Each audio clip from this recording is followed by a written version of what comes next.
Professor Pasha, मेरे ख्याल में ये प्रश्न ही बराबर है, क्या हम पूरी तरह से अमेरिका के इस समय कंट्रोल में आ गए हैं या अभी भी? क्योंकि हम जो कल भारत की तरफ से स्टेटमेंट जारी हुआ है वो बहुत वीक स्टेटमेंट है, वो स्टेटमेंट कम, गिड़गिड़ाहट ज्यादा है। और मैं इसलिए एक बात जो प्रोफेसर संतोष ने कही, उन्होंने ट्रम्प को कहा आप एक आदमी का और दिमाग में शक्ल देख लीजिएगा और पूछ सोचिएगा वैसा और कौन आदमी है। ट्रम्प के बारे में प्रोफेसर संतोष ने कहा कि क्या वो पढ़ा लिखा आदमी, वो पढ़ा लिखा नहीं है। उन्होंने कहा उसको भाषा नहीं आती है, तो क्या और लीडर्स को भाषा आती है? हमारे यहाँ भी गोली का जवाब गोला से देंगे, ये हमारे सदन on the floor of the house पे ये हमारे रक्षा मंत्री इस भाषा का उपयोग कर रहे हैं। तो खैर, इसमें मैं सिर्फ इस भाषा की बात पे मुझे ऐसा लगा था कि ट्रम्प को अभी भी हम इस भाषा के मामले में काफी ट्यूशन दे सकते हैं। ये ट्रम्प अभी हमारी शागिर्दी उसको करनी पड़ेगी काफी दिन। प्रोफेसर पाशा, ये सब जो कुछ हो रहा है ये it shows a very weak foreign policy, a very weak defence policy, जो मैं आगे भी दिखाऊंगा, and a totally directionless economy. मतलब हम किधर जाना है, क्या करना है, हम लोगों को नहीं पता। आपका ओवरऑल एक स्टेटमेंट ऑन दिस? जी देखिए, मेरे ख्याल से दो तीन चीजें हमें ध्यान में रखना होगा जो जनवरी 20 से जब से प्रेसिडेंट ट्रम्प सत्ता में आए हैं उनको ध्यान में रखना होगा। एक तो शुरुआत जो है ठीक नहीं हुई हमारे प्रधानमंत्री, और जब वो नवंबर में थे अमेरिका में, तो उनको गलत सलाह दी गई थी कि कमला हैरिस जो है बहुत मशहूर हैं, पॉपुलर हैं, वो जीतेंगे बोल। तो डोनाल्ड ट्रम्प जो है बहुत इच्छुक थे उनसे मिलने के लिए, क्योंकि पहले से ही हमारे प्रधानमंत्री हाउडी मोदी और गुजरात में जिस तरीके से शानदार वेलकम किया था, तो उससे वो काफी प्रभावित हुए थे।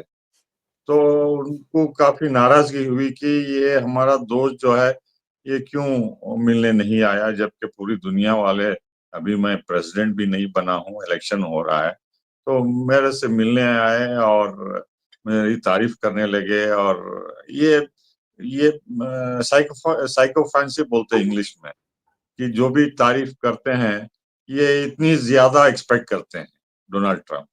तो उस तरीके से जो है ये शुरुआत ठीक से नहीं हुई।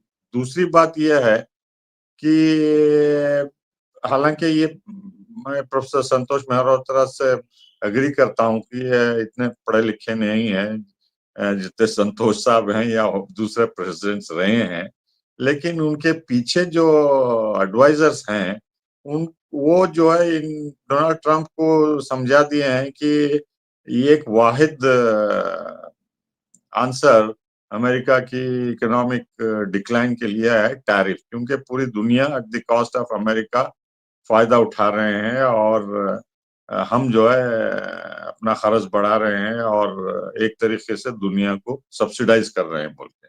तो टैरिफ टैरिफ टैरिफ बोल के उन्होंने कम से कम 1000 बार, मैं इलेक्शन के दौरान था वहां जुलाई से नवंबर 4 तक, तो मैं कई स्टेट्स घूमा, आइडाहो से लेकर California, salt lake city, Texas, New York, Nebraska और मिनेसोटा वगैरह। तो जहां भी मैं गया तो यही एक ही शब्द दोहराते थे कि हमारा एकमात्र हल जो है इकोनॉमी का टैरिफ है और दूसरे लोग नाजायज फायदा उठा रहे हैं हमारा और कॉस्ट बोल के। तो दोबारा हमें आलिशान अमेरिका को बनाना है, मेक अमेरिका ग्रेट, और टैरिफ से ही जो है हमारी अर्थव्यवस्था बदल सकती है बोल के इनके दिमाग में बैठ गया है, चाहे उसके कितने भी नेगेटिव इम्प्लीकेशंस हो। कॉर्पोरेट सेक्टर वाले जो उन पे दबाव डाल के 90 डेज का पॉज कराया। तो तीसरी बात यह है कि प्राइम मिनिस्टर मोदी जो है बहुत डरे हुए थे दो चीजों से। एक तो शेख हसीना का तख्ता पलटने में जो भी ताकतें पीछे थे, तो इनका शक और अजीत डोवाल का शक ये था कि अमेरिका भी इसमें काफी शामिल है। और इसको कंफर्म करने के लिए शेख हसीना ने जब दिल्ली में आके इंटरव्यू दिया कि उनसे कुछ दिन पहले अमेरिका का एम्बेसडर उनसे आके आग्रह किया था कि हमें एयर बेस और नेवल बेस चाहिए चित्तगांव एरिया में, तो उन्होंने मना कर दिया। हालांकि अभी जो रिपोर्ट्स आ रहे हैं वो इंडिया के दबाव में आके उन्होंने मना कर दिया। It was not her own policy, input India से भी गया था। तो नरेंद्र मोदी को जो है डर बैठ गया कि एक से एक पड़ोसी देशों में जो है अमेरिका तख्ता पलट रहा है, अमेरिका घेर रहा है हमें, चाहे नेपाल में हो, मालदीव में हो, श्रीलंका में हो, बांग्लादेश में हो वगैरह। और तीसरी बात जो है, ये जल्दबाजी में चले गए 13 फरवरी को, मतलब इतना तेजी से अरेंज किया गया उनका बायलैटरल विजिट और मीटिंग कि वो व्हाइट हाउस में वेलकम करने के लिए प्रेसिडेंट नहीं आए, जैसा वो आमतौर पे दूसरे हेड ऑफ स्टेट गवर्नमेंट को आते हैं। तो पता चल गया कि जो है इंडिया रिसीविंग एंड पे है उसी दिन से।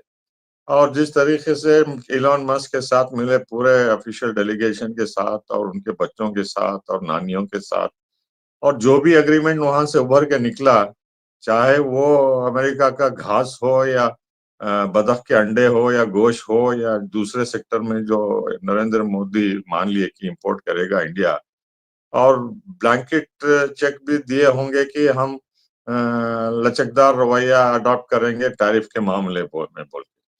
और उनका एक ही मात्र सोचना था कि भारत को जो है चीन या कनाडा या मेक्सिको या दूसरे देशों से क्लब नहीं करना टैरिफ में। वो बचना चाहते थे कि हम आपके दोस्त हैं, मित्र हैं, डियर फ्रेंड हैं और स्ट्रेटेजिक अलाय हैं वगैरह वगैरह बोल के।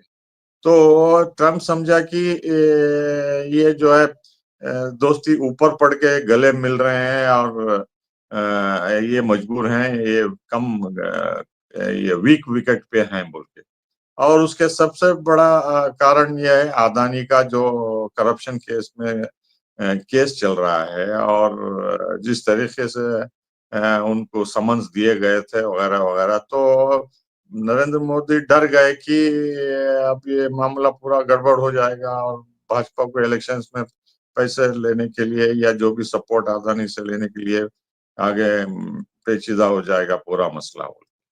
तो उसके बाद से अगर आप बारीकी से देखें तो चाहे वो बीजेपी के मेंबर ऑफ पार्लियामेंट हो कंगना रावत जो क्रिटिसाइज किए, तो उसके बारे में नड्डा का बहुत स्ट्रांग रिएक्शन और सबको हिदायत की किसी भी हालत में डोनाल्ड ट्रंप मोदी के दोस्त को कोई टिप्पणी नहीं करना, नेगेटिवली पोर्ट्रे नहीं करना और किसी को आवाज नहीं उठाना बोल के वेरी स्ट्रिक्ट ऑर्डर्स पास कर दिए गए थे।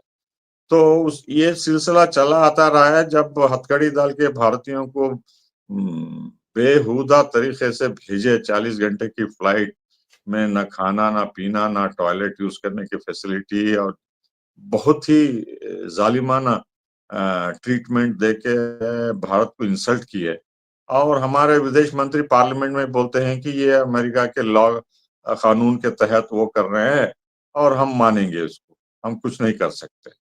तो कोलंबिया जैसा देश, ब्राजील जैसा देश, नेपाल जैसा देश और दूसरे छोटे मोटे देश जो हमारे 1% के बराबर भी नहीं जीडीपी के, उन्होंने मना कर दिया कि हम इस तरीके से हम अपने सिटीजन्स को देखते हुए नहीं हम वेल करेंगे, आपकी मिलिट्री प्लेन्स को लैंड होने नहीं देंगे बोल के वापस कर दिया वो। तो हमारी गवर्नमेंट जो है एक नहीं कई प्लेन्स इंसल्ट करके जो है भेजते रहे वो इंडियंस को, और ज्यादातर गुजरात के वगैरह वगैरह। तो ये सब इससे क्या हमें सबक मिलता है कि उफ करने की जो ताकत हर एक देश को होनी चाहिए स्ट्रेटेजिक ऑटोनॉमी फॉरेन पॉलिसी में, ये स्पाइनलेस हो गई और ये कुछ बोलने के लायक ही नहीं रह गए थे डोनाल्ड ट्रंप। और उस सबसे बड़ा बात इंडो पाक कॉन्फ्लिक्ट का हुआ ऑपरेशन सिंदूर में। तो अचानक जब आर्मी को फ्री हैंड, मिलिट्री को फ्री हैंड दिया गया था कि आप उचित कार्रवाई कीजिए पहलगाम के रिएक्शन में, तो बाद में पता चला कि जयशंकर ओपनली पाकिस्तान को बोल रहे हैं कि हम सिर्फ आतंकी अड्डों को हमला करेंगे, आपके मिलिट्री ठिकानों पे निशाना नहीं बनाएंगे। और मिलिट्री को कहा गया कि मिलिट्री इनिशियली आप मिलिट्री ठिकानों पे मत मारिए, बमबारी मत करिए बोल के। तो इनिशियली जो भी लॉस हुआ, चाहे आंकड़े 4 हो, 5 हो, 1 हो, 2 हो, वो कुछ हुए हैं जो कि अनिल चौहान सीडीएस सिंगापुर में मान लिया। और एक भारतीय स्पोक्समैन भी डीजीओ के, उन्होंने कहा कि सिर्फ पायलट वापस आए, उन्होंने ये नहीं स्पष्ट किया कि प्लेन्स वापस आए। और उसके बाद air chief marshal AP Singh ने भी कहा कि हमारे पड़ोस देशों में इतने जदीद हथियार मुहैया करा रहे हैं, चाहे चीन हो, पाकिस्तान हो, हमको भी आगे देखना होगा, सिक्योरिटी सिचुएशन बहुत तेजी से बढ़ रहा है।